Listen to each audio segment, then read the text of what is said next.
kay Father Herbert, ang ating butihing rektor at parish priest, at sa inyo pong lahat, advance Happy Fiesta.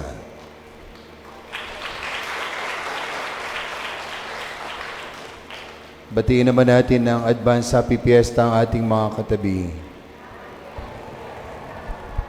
Sabihin niyo, magpakain kayo sa linggo. Palakpakan natin mga magpapakain sa linggo. Ngayon po ang huling araw ng nobenaryo para sa karangalan ng Birhen ng Peña, Francia, para sa ating patrona at ina ng ating dambana ng dating parokya. Siya rin daw yata ang nanay ng anong lugar ba to? Paco. Siya na ba ang ina ng Paco? Pinagdiriwang natin ang kanyang 327 years na kapistahan. Napakatanda na ng iyong parokya, kasintanda ng mga lolo't lola narito. Joke lang.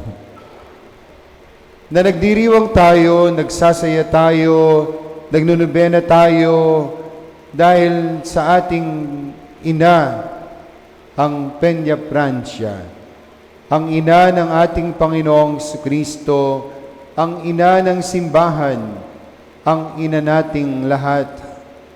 Na kung tutuusin, maganda nating tanong, kailangan ba ito ng mahal na Birhen?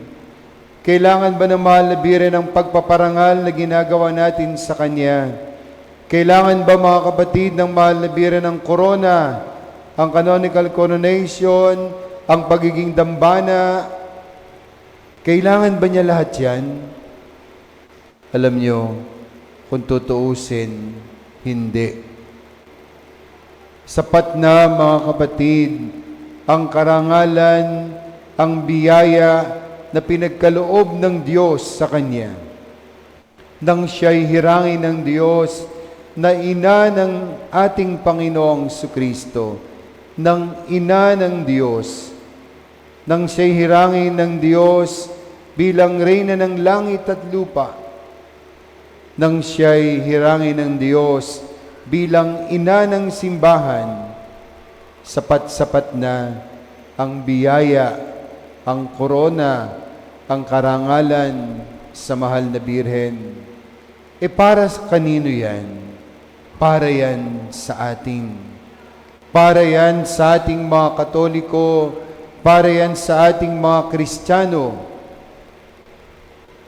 Para yan kilalanin ang lalim, ang sidhi ng ating pananampalataya at debosyon sa mahal na Birhen. Kaya tayo nagdiriwang ng piyesta bilang pagkilala sa kabutihan ng Diyos sa atin, sa kabutihan ng mahal na Birhen sa atin. Kaya tayo nagpapasalamat. Kaya tayo taon-taon nagdiriwang, mga kapatid, kasi alam natin napakadaming biyaya, napakadaming pagpapala ng Diyos sa atin. Kanina, kausap ko si Father Herbert. Ang sabi niya, ang unang-unang biyaya sa kanya ng mahal na Birhen ng Peña, Francia, ay binigyan ng anak yung kanyang kapatid. Amen? Kaya yung mga matatanda, hingi kayo ng anak. O yung matatandang dalaga, baka bigyan pa kayo ng anak. Joke lang. Kaya tayo nagpipiesta, kaya tayo nagdiriwang bilang pagpapasalamat, kasi para sa ating lahat yan. Sabihin niyo sa katabi niyo, para sa atin ang fiesta. Go! Palakpakan natin ang mga naniwala.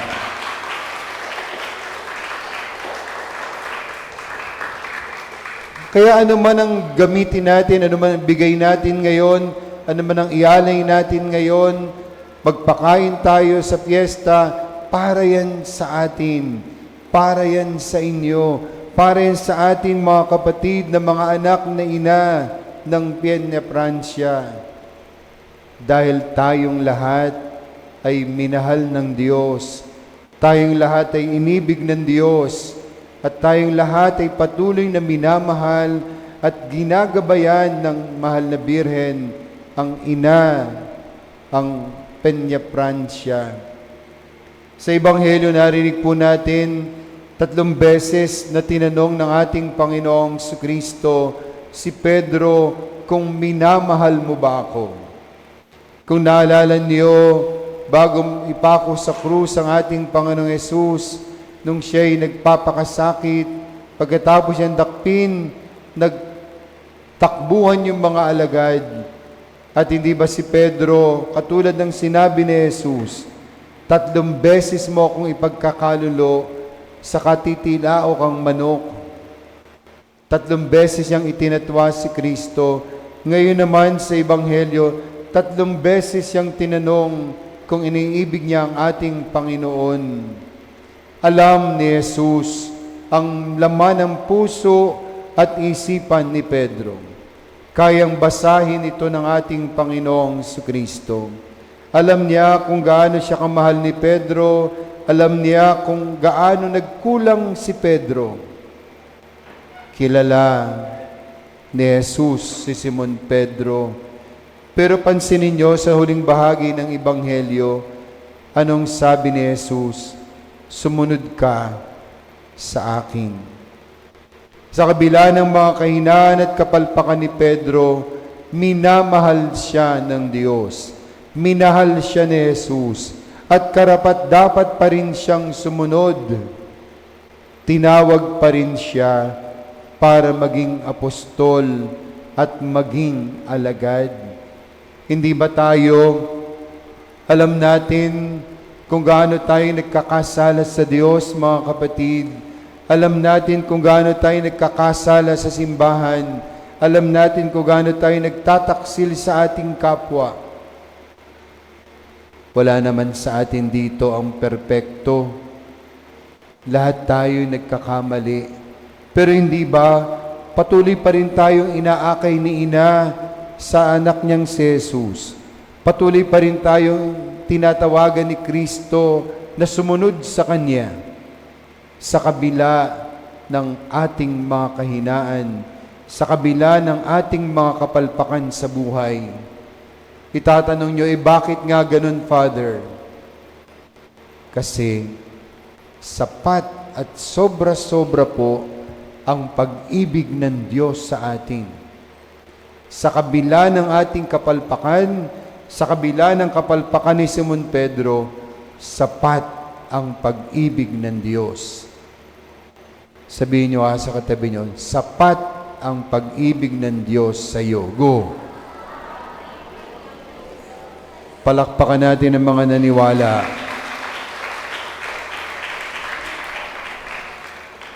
Sapat ang pagmamahal ng Diyos. Sapat ang biyaya ng Diyos. Kung minsan hindi lang natin ginagamit sa tama, hindi lang natin ginagamit sa mabuti. Minsan feeling natin, ang hirap-hirap namin, Father, mahirap lang ako. Pag lumapit yung simbahan, ako wala akong pera. Mahirap lang kami, pasensya na. Kaya nga pag nagsisimba ako, naguhulog ako sa kolekta, piso lang, 2 piso lang, kasi mahirap lang ako. Bukas, sundan mo yan sa tayaan ng loto. Pag sa loto, 50 pesos, 100 pesos, araw-araw. Pero pag sa simbahan, linggo-linggo, piso. Bato-bato sa langit, mabukulan sana kayo. Totoo hindi? Pumalakpak ang naniniwala. Hindi tayo mahirap kasi minamahal tayo ng Diyos. Hindi tayo kapos, mga kapatid. Mali lang ang paggamit natin ng mga biyaya ng Diyos. Mas tumataya tayo sa sugal, sa wedding. Hindi na ako makalabas dito Sa wedding, sa loto, sa tong eats. Pero pagdating sa simbahan, piso-piso, barya-barya. Hindi tayo mahirap. Hindi kayo mahirap. Ang ganda-ganda nga ng simbahan nyo. Kaya nga nyo itong ipagiba at ipatayong uli. Mali lang ang paggamit natin ng pag-ibig ng Diyos, ng biyaya ng Diyos. Pero sa kabila ng ganun, tinatawag pa rin tayo ng Diyos. Ang paanyaya pa rin sa atin ng ina ng Peña Francia, tayo lumapit sa Kanya, tayo maglingkod sa Kanya. Pansinin niyo, sa kada tanong ni Pedro, kada tanong ni Jesus kay Pedro, ang sagot ni Jesus, pakanin mo ang aking mga tupa. Alagaan mo ang aking mga batang tupa. Alagaan mo sila. Kada sagot ni Pedro, opo, minamahal kita, Panginoon. Yes, Lord, iniibig kita. Pero sabi ni Jesus, yung pagmamahal mo, gawin mo sa iyong kapwa. Gawin mo sa simbahan. Ibigay mo sa simbahan. Ibigay mo sa kapwa. Ibigay mo sa mahirap. Bakit? Hindi nga kasi kailangan ng Diyos ang ating pag-ibig. Hindi nga kasi kailangan ng Diyos, mga kapatid, ang ating pagmamahal. Alam niyo ba, kahit magnobena tayo maghapon, kahit kami mga pari, magmisa kami ng 7 beses dito, araw-araw, hindi natin nadadagdagan o nababawasan ang pagka-Diyos ng Diyos. Hindi natin naapektuhan ang pagka-Diyos ng Diyos. Ganon din ang kabanalan ni Maria, hindi natin nababawasan o nadadagdagan. Kaya yung mga taga-simbahan na mayayabang, ay banal na ako, kabisado ko na lahat yan, pati misa. Kilabutan kayo. Hindi natin nadadagdagan o nababawasan ang pagka-Diyos ng Diyos. Kahit hindi nga kayo magsimba eh. Pero bakit tayo nagsisimba? Pero bakit tayo nagnunubina? Bakit tayo naglilingkod sa simbahan? Tayo ang may kailangan sa pag-ibig ng Diyos. Tayo, mga kapatid, ang nangangailangan sa pagmamahal ng Diyos. Kaya sabi ni Jesus kay Pedro, kung talagang mahal mo ako, pakanin mo ang aking mga tupa. Alagaan mo ang aking mga batang tupa. At yan din ang sinasabi sa atin. Kung talagang minamahal tayo ng Diyos, kung talagang naniniwala tayo, mga kapatid, na sapat-sapat ang pag-ibig ng Diyos sa atin. Kung talagang may debosyon tayo sa ina, sa Birhen ng Peña Francia, gagawa tayo ng mabubuting bagay sa ating kapwa. Gagawa tayo ng mabubuting bagay sa ating simbahan. Hindi na muna tayo tataya sa loto at sa wedding. Ihuhulog na muna natin sa kolekta na may pambayad ng kuryente si Father. Amen? Na may pampaayos si Father. Hindi, dinadala niyo lahat sa loto.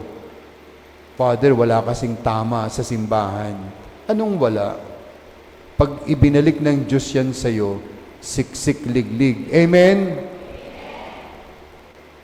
Yun, mga kapatid, ang buhay natin bilang mga Katoliko, bilang mga deboto ng mahal na Birhen, na hindi tayo pwedeng mabuhay sa sarili lang natin. Sobra ang pag-ibig ng Diyos, patuloy tayong pinagpapala ng Diyos. Kaya gamitin natin ang lahat ng biyaya ng Diyos para sa ating kapwa, para sa ating kawanggawa, para sa ating simbahan. Gamitin natin sa kabutihan ang mga biyaya at pagpapala ng Diyos. Makikita niyo, patuloy na aagos ang biyaya ng Diyos sa atin. Katulad ng karanasan ni Pedro ng mga unang alagad, katulad ng karanasan ng mga banal, katulad ng karanasan ng mga naunang Kristiyano. Sobra ang pag-ibig ng Diyos sa mga taong nagmahal sa Diyos at sa kapwa. Sa mga taong gumamit ng biyaya ng Diyos sa kabutihan, sa kapakanan ng nakararami, lalong-lalo na ng mga dukha.